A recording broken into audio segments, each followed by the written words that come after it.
सभापती महोदय धन्यवाद। माझा पहिला प्रश्न असा आहे की आपल्या पूर्ण महाराष्ट्रामध्ये अनेक महाविद्यालये आहेत आणि विद्यापीठे देखील आहेत। तर जेव्हा आपण मराठी भाषा केंद्र सुरू करण्याचं म्हणतो तेव्हा जागा आपल्याला वापरता येईल या कॉलेजेसना आपण पत्र लिहिलं तर त्या ठिकाणी ते मराठी भाषा केंद्र विस्तार की जिल्हाधिकाऱ्यांच्या अंडर आपण जे म्हणतो तर अशा जागा त्याच्यामध्ये आपण सूचना काढणार का? प्रत्येक कॉलेजेसला आपण आवाहन केलं तर ते कदाचित त्या आव्हानाला प्रतिसाद देतील, तर तसं पाऊल आपण उचलणार का? दुसरं की मराठी भाषा अधिकारी पद अनेक शासकीय कार्यालयात रिक्त आहे, सदर पदे तातडीने भरण्याची आवश्यकता आहे आणि ह्या अधिकाऱ्यांना त्यांची जबाबदारी काय हे आपण समजावून सांगणार का?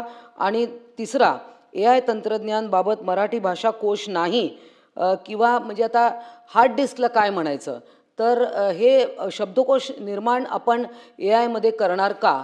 तर ह्या 3 प्रश्न माझे आहेत।